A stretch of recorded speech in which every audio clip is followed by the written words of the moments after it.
রাজধানীর আদ্দিন হাসপাতালে এক ওয়ার্ডে ৬ শিশুর অস্বাভাবিক মৃত্যু। এসির গ্যাস লিকেজ থেকে দুর্ঘটনার ধারণা। রাজধানীতে বাস দুর্ঘটনায় নিহত ৪। ঈদ যাত্রায় ঢাকা টাঙ্গাইল মহাসড়কে তীব্র যানজট।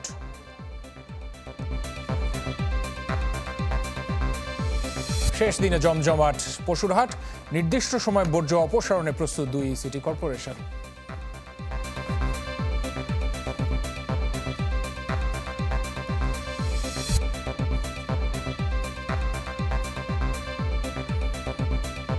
আপনাদের আমন্ত্রণ চ্যানেল 24-এর দুপুর ১টার খবরে।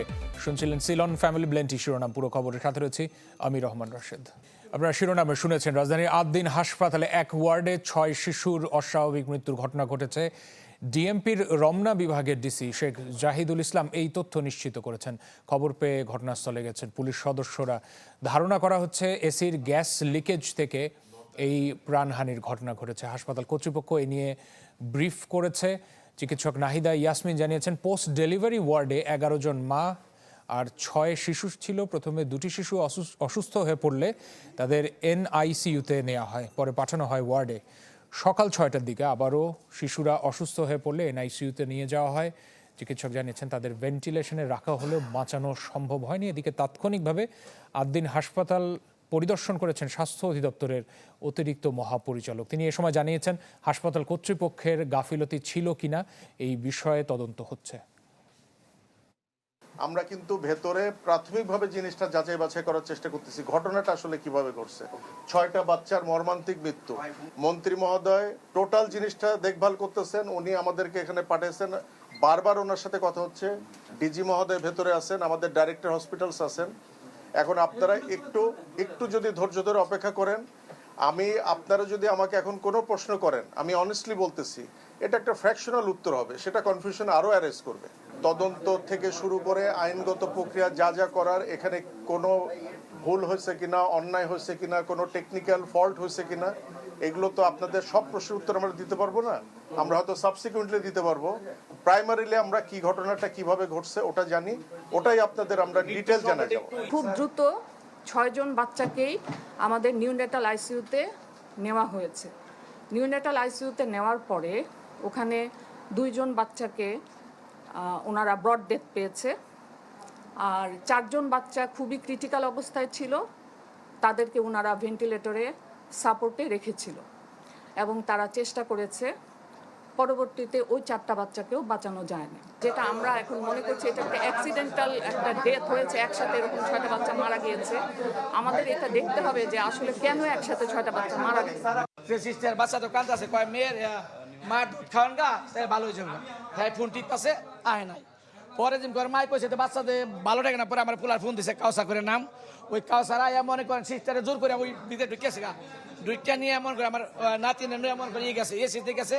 পরে দেখি নড়ে চড়ে না, পরে স্ত্রী কয় কি তোমার বাচ্চা নাই। এই ইউনিটে আছে হইলো 15 জন বাচ্চা ছিল। 15 জনের ভিতরে সবাই আইসিইউতে ভর্তি হয়েছে। তার ভিতরে 12 জনের সন্ধান পাওয়া গেছে যে 12 জন লোক মারা গেছে, আর 3 জন এখন জীবিত আছে কিনা ওনারা না বললে তো আমরা পারবো না। আমার বাবু সুস্থ, বাবু আইসিইউতে নিয়ে ঢুকেছে। আমার দুঃখ আমার অন্য হাসপাতালে যাবে দিল না, আমার অন্য হাসপাতালে দিলাম, কি জবাব দিব আমি? আমার পুলার কাছে কি জবাব দিব? আমাদের সহকর্মী কাজী ফয়সাল এই মুহূর্তে আদ্দিন হাসপাতালে অবস্থান করছেন। ফয়সাল, কি দেখছেন সেখানে?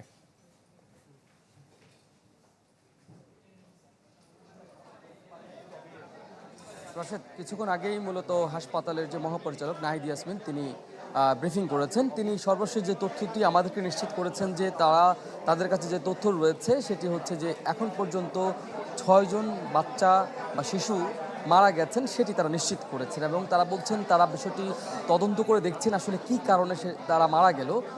এর আগে এই হাসপাতালে একসাথে ৬ শিশুর একই ওয়ার্ডে মৃত্যু কোনো ঘটনা ঘটেনি, তিনি সেটি বলছেন।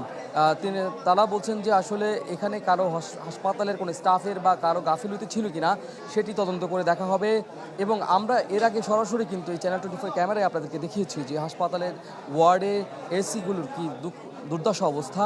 এসি থেকে পানি কীভাবে চুয়ে পড়ে, এসির পানি বালতিতে সংরক্ষণ করা হয়, সেখান থেকে ফ্লোর বা মেঝেতে কিন্তু পানি ছড়িয়ে পড়ে, সেই বিষয়টি আমরা দেখিয়েছি এবং এই প্রশ্ন আমরা ওনাকে করেছি। তিনি বলেছেন যে এসির কোনো এসি বা এই ধরনের অন্য কোনো যন্ত্রাংশের কোনো সমস্যা ছিল কিনা সেটি তদন্ত কমিটি খতিয়ে দেখবে এবং এতে হাসপাতালের কোনো সেকশনের গাফিলতি রয়েছে কিনা সেটিও তারা তদন্ত করে দেখবেন। এর আগে কিন্তু স্বাস্থ্য অধিদপ্তরের মহাপরিচালক তিনি এসেছেন, অতিরিক্ত মহাপরিচালক সাংবাদিকদের সাথে কথা বলেছেন। তিনি বলেছেন এই ঘটনাটি তদন্ত খুব গুরুত্বের সঙ্গে তদন্ত করে দেখা হচ্ছে। 6 শিশুর মৃত্যুর বিষয়টি তারা নিশ্চিত হতে পেরেছেন। এর বাইরে আর কোনো শিশু মারা গেছেন কিনা একই কারণে সেটি তারা তদন্ত করে দেখবেন। এর পরে কিন্তু এর আগে কিন্তু হাসপাতালের একজন চিকিৎসকও কিন্তু কথা বলেছেন, তিনি একই তথ্য দিয়েছেন যে 6 শিশু মারা গেছে। কিন্তু এর আগে স্বজনদের সাথে আমরা সকাল থেকে এসে যখন কথা বলি, স্বজনরা বা আত্মীয় স্বজন যারা রয়েছেন শিশুদের, তারা বলছিলেন যে 12 জন শিশু মারা গেছেন, সেই ধরনের দাবি কিন্তু তারা করছিলেন। তবে হাসপাতাল কর্তৃপক্ষ বা সরকারের পক্ষ থেকে এখন পর্যন্ত সেই বিষয়টা আমাদের নিশ্চিত করা হয়নি। আমরা কয়েকজন শিশুর স্বজনদের সঙ্গে কথা বলেছি, শিশুর মায়ের সঙ্গে কথা বলেছি। তিনি বলেছেন যে ভেতরে আসলে শ্বাস প্রশ্বাস নিতে কষ্ট হচ্ছিল, সেই বিষয়টি তারা বলছিলেন। শিশুদের সঙ্গে আরও যারা ফয়সাল, আমরা বুঝতে পারছি, কাজী ফয়সাল আপনি সেখানে থাকুন, আমরা আসবো আপনার কাছে। এই মুহূর্তে সেখানে স্বাস্থ্য অধিদপ্তরের মহাপরিচালক ব্রিফ করছেন, আমরা জানতে পেরেছি। আমরা আপনাদের সরাসরি সেখানে নিয়ে যেতে চাই। আমরা যে সকল পরিবারের শিশুদেরকে আমরা হারিয়েছি তাদের প্রতি সমবেদনা জানাচ্ছি। সত্যিকার অর্থে এই পরিস্থিতিতে সমবেদনা জানানোর ভাষাও আমাদের নেই। আপনারা জানেন যে এই আদ্দিন মেডিকেল কলেজ হাসপাতালের যে পোস্ট ডেলিভারি ওয়ার্ডটি আমরা সরজমিনে দেখেছি, এখানে আমাদের মাঝে উপস্থিত আছেন স্বাস্থ্য ও পরিবার কল্যাণ মন্ত্রণালয়ের দায়িত্বপ্রাপ্ত সচিব মহোদয় এবং আমাদের স্বাস্থ্য অধিদপ্তরের মহাপরিচালক, প্রশাসন পরিচালক, হাসপাতাল সহ সংশ্লিষ্ট মন্ত্রণালয় এবং অধিদপ্তরের উচ্চপদস্থ কর্মকর্তাবৃন্দ। আমরা পোস্ট ডেলিভারি ওয়ার্ডটি সরজমিনে দেখে এবং আমরা জানতে পেরেছি যে এখানে 11 জন মা ছিলেন, তার মধ্যে 6 জন মা তাদের শিশুর সন্তান সহ ছিলেন, যাদের বয়স 1 দিন থেকে 3 দিনের ভিতরে ছিল, আর বাকি 5 জন এনআইসিউতে ছিল।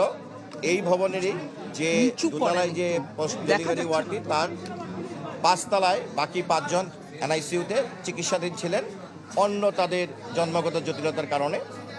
কিন্তু অদ্য ভোরবেলায় এই রুমটিতে এসি জটিলতা অথবা যে কোনো কারণেই হোক ওইখানের যে পরিবেশ একটি সাফোকেটিভ পরিবেশের মতো আমরা পেয়েছি, যে ওখানে আসলে এসি এমনভাবে ছিল যে এসিটি বন্ধ করলে ওখানে আর কোনো ভেন্টিলেশনের কোনো ব্যবস্থা নেই। এরকম একটি পরিস্থিতির মধ্যে এই শিশুরা এখানে যে সেবার জন্য এখানে ছিলেন, এরকম একটি পরিস্থিতিতে আমরা ভোরবেলায় ক্রমান্বয়ে 6 জন শিশুকে আমরা হারিয়েছি। এই বিষয়ে আমরা ইতিমধ্যে মাননীয় মন্ত্রী স্বাস্থ্য ও পরিবার কল্যাণ মন্ত্রণালয় ওনার নির্দেশে এখানে আমাদের ভারপ্রাপ্ত সচিব স্বাস্থ্য ও পরিবার কল্যাণ মন্ত্রণালয়ে উপস্থিত আছেন, এখানে অধিদপ্তরের কর্মকর্তাবৃন্দ উপস্থিত আছেন।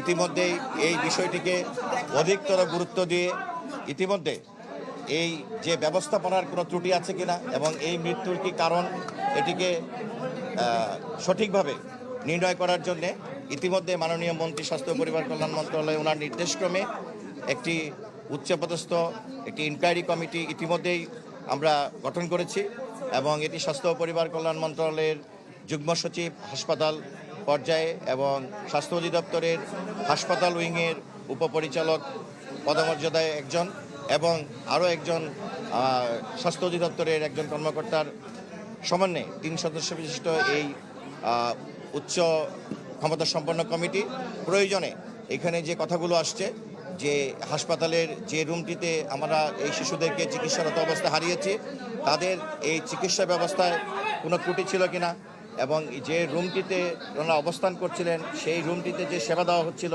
সেই সেবার যে পরিবেশ, সেই পরিবেশের মধ্যে যে প্রশ্নটি এসেছে যে ওখানকার এসি জটিলতা অথবা যদি কারিগরি অন্য কোনো ত্রুটি থাকে সেই ত্রুটিগুলোকে সঠিকভাবে নির্ণয় করে এই 6টি শিশুকে যে আমরা হারালাম এবং এই বিষয়ে সঠিক তদন্তের মাধ্যমে তাদের মৃত্যুর কারণ উদ্ঘাটন করা এবং তাদের ব্যবস্থাপনায় যদি কোনো ঘাটতি থাকে সেই লক্ষ্যে এই 3 সদস্য বিশিষ্ট উচ্চ ক্ষমতা সম্পন্ন কমিটি প্রয়োজনে টেকনিক্যাল এক্সপার্ট যদি সেটি কারিগরি ত্রুটির বিষয়ের জন্য যদি কোনো আমাদের নিমিউ অথবা অন্যান্য জায়গা থেকে যদি কোনো টেকনিক্যাল কমিটি থাকে তারা সেখানে কোঅপ করে নিতে পারবে এবং আমরা আগামী 48 থেকে 72 ঘন্টার মধ্যে আমরা আগামী 3 দিনের মধ্যে সর্বোচ্চ এই তদন্ত কমিটির রিপোর্টের পরিপ্রেক্ষিতে সরকার কঠোর ব্যবস্থা নেবে এবং এই ব্যাপারে যদি কারো কোনো গাফিলতি এবং সেটা সেবার ক্ষেত্রে অথবা নিচু করেন যে ওয়ার্ডটিতে যে ব্যবস্থাপনা ছিল সেই ব্যবস্থাপনার সাথে সংশ্লিষ্ট যদি দায়িত্বে অবহেলা হয় এবং এর যদি অবকাঠামোগত কোনো কারিগরি ত্রুটি ধরা পড়ে সেটির জন্য স্তর বেঁধে যথাযথ কঠোর ব্যবস্থা নেওয়া হবে। এই ব্যাপারে স্বাস্থ্য মন্ত্রণালয় এবং স্বাস্থ্য অধিদপ্তর আমি শেষ করি। আমরা এই ব্যাপারে আগামী 3 দিনের মধ্যে রিপোর্টের পরিপ্রেক্ষিতে যথাযথ ব্যবস্থা নিব এবং এই ব্যাপারে আইনশৃঙ্খলা রক্ষাকারী বাহিনী সহ সংশ্লিষ্ট সকলের বিষয়ে ইতিমধ্যে নির্দেশনা প্রদান করা হয়েছে এবং মাননীয় মন্ত্রীর নির্দেশক্রমে আমরা এই কমিটি গঠন করছি এবং কমিটি একটু পরেই কাজ শুরু করবেন এবং ইতিমধ্যে আমরা সরজমিনে সব কিছু দেখে এসেছি। যদি এখন আপনাদের এই বিষয়ে কোনো প্রশ্ন থাকে আপনারা প্রশ্ন উত্থাপন করতে পারেন। মাননীয় ডিজি আপনার কাছে থেকে স্পেসিফিক প্রশ্ন করতে চাই। একটি রুমের মধ্যে আপনি বলছেন সাফোকেশন হলো, সাফোকেশন হওয়ার কতক্ষণ পর একটা বাচ্চা মারা যায়? অর্থাৎ এই সময়টিতে হাসপাতালের কোনো ডাক্তার নার্স তারা কি ওই রুমটিতে উপস্থিত ছিল না? এটা তো স্পষ্টভাবে আমরা বুঝতে পারছি কি দায়িত্বের রুমটি পরিদর্শন করে যেটি দেখেছি ওখানে কর্তব্যরত সেবিকা ছিলেন, একটি সেবিকাদের টিম ছিলেন এবং আমরা জানতে পেরেছি যে ওই রুমে যখন কোনো বাচ্চা অসুস্থ হয় ওনারা হাসপাতালের যে প্রচলিত যে সিস্টেমটি আমরা দেখেছি যে ওনারা এই বাচ্চাদেরকে 5 তলায় এনআইসিইউতে চিকিৎসার জন্য পাঠান। এই জায়গাটিতে আমাদের কাছে মনে হচ্ছে যে একটি দুর্বলতা আছে এবং এটি কর্তৃপক্ষ এটি আমাদেরকে জানিয়েছেন, কিন্তু আমরা আমাদের যে সেবার দিক থেকে এটি যে কোনো ত্রুটি আছে কিনা এটি আমরা অবশ্যই খতিয়ে দেখব এবং এই বিষয়টি আমাদের নজরে এসে আচ্ছা আমি ক্লিয়ার হইনি। তারপরে রাতে 12টা অভিযোগ হচ্ছে রাত 12টার পর শিশুরা অসুস্থ হওয়া শুরু করে, তাদের ভমিটিং টেন্ডেন্সি শুরু হয়। এরপরে হাসপাতাল কর্তৃপক্ষ কি ব্যবস্থা নিয়েছে রাত 12টা থেকে সকাল 6টা? আমরা সেই বিষয়টি স্পেসিফিকভাবে জানি। আপনি যে সময়টির কথা বলছেন যে ভোরবেলার যে সময়টি, এই সময়টির ভিতরে ওখানে যে সেবাপ্রাপ্ত শিশুরা ছিল আর উপরে যে সেবাপ্রাপ্ত এনআইসিইউতে শিশুরা ছিল এর ভিতরে কোনো গাফিলতি হয়েছে কিনা এটি আমরা কঠোরভাবে আমরা এটিকে অ্যাড্রেস করি। আমরা যে জিনিসটা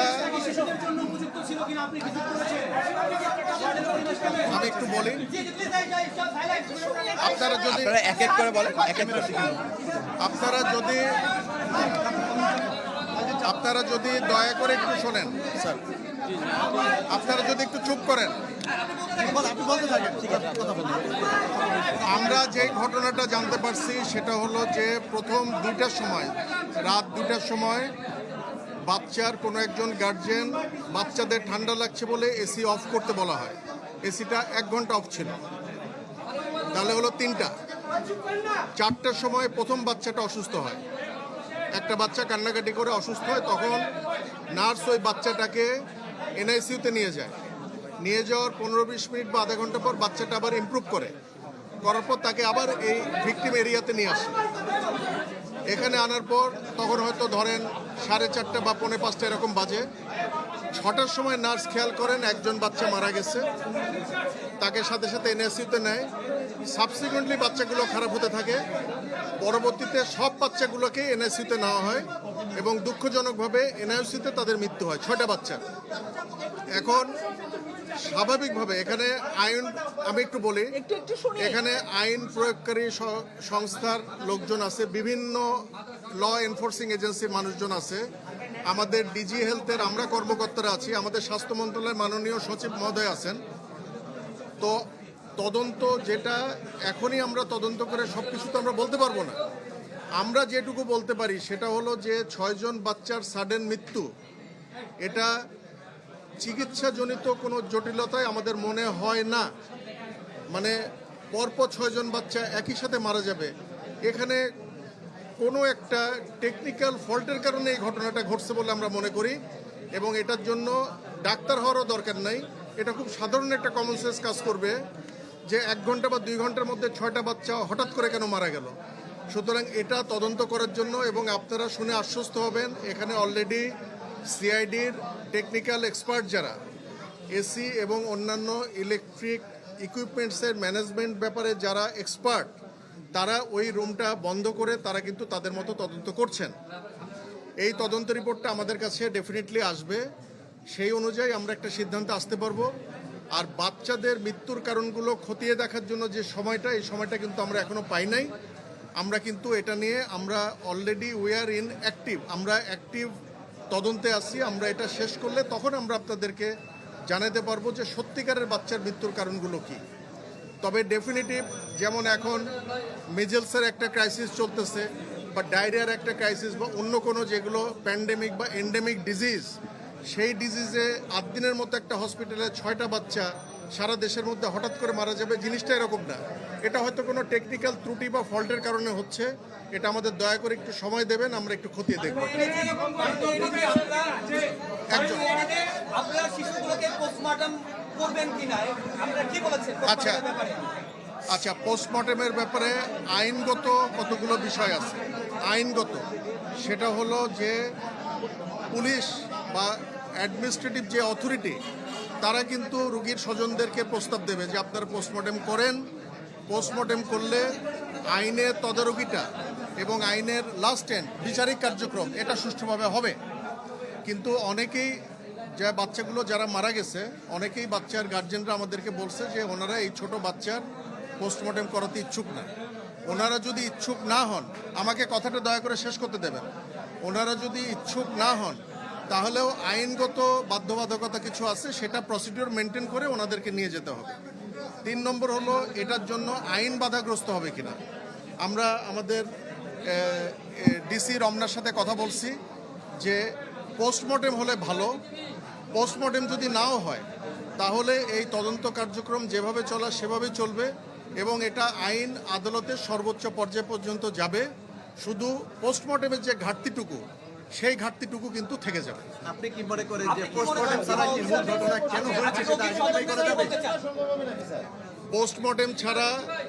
পোস্টমর্টেম ছাড়া মূল ঘটনা আইডেন্টিফিকেশন করা ডিফিকাল্ট। কিন্তু তখন আইন আদালত যে কাজটা করবে সেটা হলো সার্কামস্টেন্সিয়াল এভিডেন্সের উপর ভিত্তি করেই এই আইনের গতি পথ নির্ধারণ হবে। তবে আমার যদি আপনারা মতামত জানতে চান, তাহলে এই আনইউজুয়াল অস্বাভাবিক মৃত্যুর জন্য আইনগত যে কথা সেটা হলো পোস্টমর্টেম করা উচিত। জি স্যার। কিন্তু এই ছোট বাচ্চা, একেবারেই ছোট, একটা বাচ্চা নিয়ে এসে আমাকে দেখেছেন, এইটুকু একটা বাচ্চা, আমাকে উনি প্রশ্ন করছেন যে এই বাচ্চার উপর কাটাছেঁড়া কোথায় করবেন আপনারা। আমি ওনাকে উত্তর দিতে পারি নাই। তো এটা আমার মনে হয় যে গার্জেনদের উপর ছেড়ে দেওয়া উচিত। আইনের মতো চলবে ইনশাল্লাহ। আমরা এটাতে সম্পূর্ণ ইনভলভ আছি, আমরা এটাতে নজরদারি করব।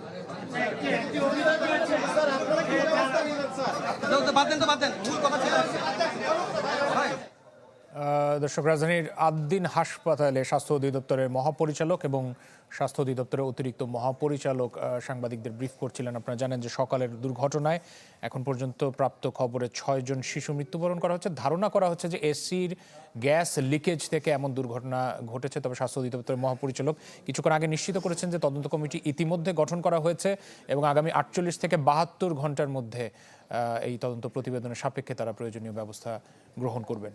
অন্য প্রসঙ্গ, রাজধানীর গুলশানের নর্দায় 2 যাত্রীবাহী বাসের সংঘর্ষে 4 জন নিহত হয়েছেন। এতে আহত হয়েছেন অন্তত 12 জন। প্রশাসন ও প্রত্যক্ষদর্শীরা জানিয়েছেন সকাল 6টার দিকে নর্দা এলাকায় আকাশ পরিবহনের একটি বাসকে পেছন থেকে ধাক্কা দিয়ে উল্টে যায় ঢাকা বরিশাল রুটে চলাচল করা ইসলাম পরিবহনের একটি বাস। এতে আকাশ পরিবহনের বাসটির পেছন দিকের ডান পাশের অংশ দুমড়ে মুচড়ে যায়। দুর্ঘটনায় ওই বাসটির 4 যাত্রী নিহত হন। আহতদের উদ্ধার করে কুর্মিটোলা এবং বারিধারা জেনারেল হাসপাতালে নেওয়া হয়েছে। আহতদের মধ্যে কয়েকজনের অবস্থা বেশ গুরুতর। দুর্ঘটনার পর সড়কের 2 পাশে তীব্র যানজটের সৃষ্টি হয়।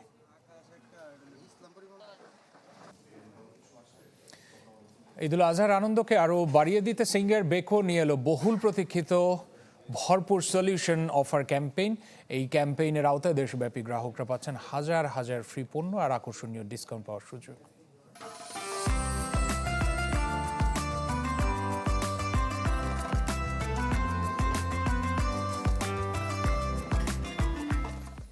বৈরী আবহাওয়ায় রাজধানীর পশুর হাটগুলোতে বেচা বিক্রিতে ছন্দপতন। ভারী বৃষ্টিপাতে বেচা বিক্রিতে শঙ্কা দেখছেন যে এই বেচা বিক্রিতে প্রভাব পড়তে পারে। আরও খবর জানাতে দিয়াবাড়ি থেকে আমাদের সহকর্মী মোহাম্মদ শফিক যুক্ত হচ্ছেন। শফিক, জানাবেন যে দিয়াবাড়ির চিত্র কি দেখছেন এই মুহূর্তে? বিশেষ করে 2 দিন ধরেই প্রায় বৈরী আবহাওয়া লক্ষ্য করা যাচ্ছে। আবার ঈদের আগের দিন খুব স্বাভাবিকভাবে ক্রেতারা ভিড় করার কথা, কি দেখছেন সেখানে?